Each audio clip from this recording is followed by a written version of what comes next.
Bonsoir et bienvenue dans Itinéraire Bretagne consacré cette semaine à Éric Tabarly, 20 ans après sa disparition.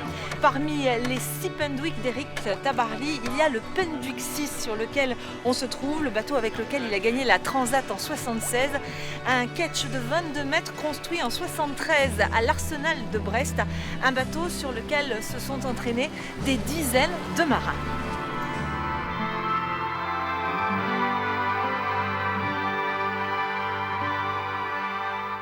Bien, j'ai des tas de volontaires qui me demandent pour embarquer sur le bateau, donc je choisis parmi ces volontaires les gens qui me paraissent les mieux.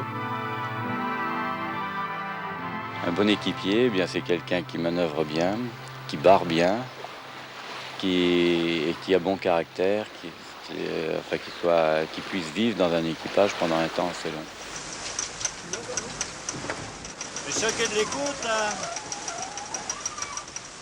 Alors, certains peuvent être de très bons éléments sur des petits bateaux et puis jamais ne se faire à ça. Hein. Soit ils rebuteront devant l'effort physique et ils essaieront dans les manœuvres de ce qu'on appelle tirer un peu au cul, ou soit ils n'arriveront pas à se faire à cette précision, à cette méthode qu'on doit avoir. Il y a des gars, s'ils ont un petit peu l'esprit brouillon, pas le souci du détail bien fait, eh bien, ils n'arriveront jamais à se faire à ça. Ils pourront passer 1 an, 2 ans à bord du bateau et ne jamais arriver à se faire à cette discipline. Marc Pajot, Olivier de Kersauzon, Alain Collat, Philippe Poupon, Jean-Louis Etienne, Titouan Lamazou, Jean Lecam, Roland Jourdain, Michel Desjoyaux, ils sont des dizaines à avoir navigué avec Éric Tabarly. Embarqués pour faire des courses ou pour naviguer en mode tranquille sur les mers du globe, tous retiennent la méthode d'enseignement Tabarly. Il décidait et on exécutait. Il prenait l'avis de certains. Non, il n'y avait jamais de tension avec Éric. Et chaque fois qu'il y avait une manœuvre, hop, il était le premier sur le pont et il manœuvrait avec nous. Pour le coup, il ne parlait pas, mais c'était le premier à mettre le ciré, aller sur la plage avant, faire la manœuvre. Et donc on se disait, si on avait un minimum d'amour propre, on se disait, on suit, on y va, même si ça fait mal, même si ça mouille, quoi. En 1977, Titouan Lamazou effectue son service militaire à bord de Penduic 6. Avec Éric, Philippe Poupon, Jean-Louis Etienne et quelques autres, ils traversent le Pacifique, s'arrêtent aux Marquises, vivent de pêche, de riz et de pâtes à toutes les sauces. On était nourris logés à bord, mais on partait pour 2 ans et il fallait avoir la disponibilité, l'envie.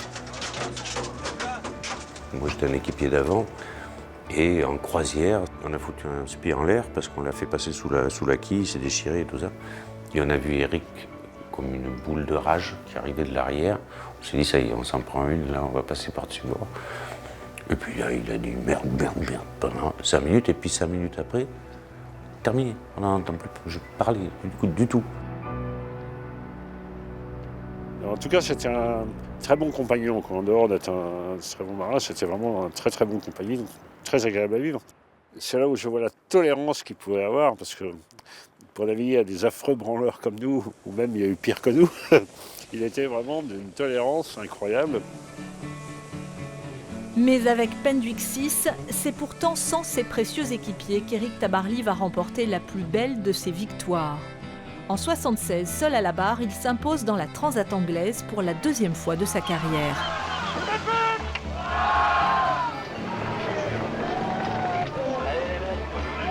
C'est un exploit hors du commun, c'est sa plus belle victoire. C'est une victoire du concepteur parce qu'il avait travaillé sur le bateau, du marin parce que c'est lui qui l'a amené, et c'est une victoire de la volonté et de l'homme.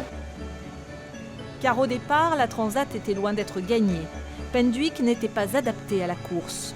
Si je pars avec ce bateau, c'est en désespoir de cause et parce que j'ai rien d'autre à ma disposition, hein, parce que c'est vraiment pas un bateau pour faire une course en solitaire. Et puis il n'y avait pas moins de 125 bateaux, du 30 pieds à l'immense 4 mâts de 72 mètres d'Alain Collat, Club Méditerranée. Tabarly faisait figure d'outsider. À 45 ans, Éric Tabarly est capable de renouer avec la victoire, surtout s'il rencontre du gros temps sur sa route. Des vents forts, une mer forte, La carène de son ketch passe bien dans le gros temps. Le sens de la mer, l'expérience feront le reste. Et c'est exactement ce qui va se passer. En 24 jours de mer, Tabarly, qui ne donnera aucune nouvelle, doit affronter pas moins de 5 dépressions avec un pilote automatique hors service. La plus forte a été la 4e. Il y avait des vents de beaucoup plus de 60 nœuds. Mon anémomètre va qu'à 60 nœuds et l'aiguille était bloquée en permanence. Dans la 5e dépression, il fait tellement mauvais qu'il est obligé d'amener toute la toile, c'est-à-dire de descendre la grand voile. Descendre toute la grand voile, en navigation normale, c'était 6 personnes. Donc il fait ça tout seul. Il est tellement fatigué, tellement épuisé qu'il n'a pas la force de regagner le cockpit. C'est-à-dire qu'il s'attache au pied du mât et il va rester là. Il m'avait dit, j'ai dû rester un quart d'heure, 20 minutes pour récupérer avant de repartir à 4 pattes jusqu'à l'arrière du bateau. Donc vous voyez, quand on connaît Éric, quand on connaît sa force, quand on connaît sa volonté, quand on connaît tout ce qu'il était capable de faire sur un bateau, qu'il en soit à ce point-là, ça devait être terrible. Pour célébrer sa victoire, Éric Tabarly a droit à une descente des Champs-Élysées au milieu d'une foule enthousiaste. Un honneur dont il se serait bien passé, lui qui préférait d'abord ses copains du bord. En 93, ils fêteront tous ensemble les 20 ans de Penduick 6, le voilier dont Éric Tabarly disait qu'il était son préféré. Penduick 6 appartient aujourd'hui à Jacqueline et Marie Tabarly qui en ont confié la gestion à l'association Éric Tabarly. Et le Penduick, comme tous les Penduick, continue de naviguer. C'était le vœu le plus cher d'Éric Tabarly. Très bonne soirée à tous.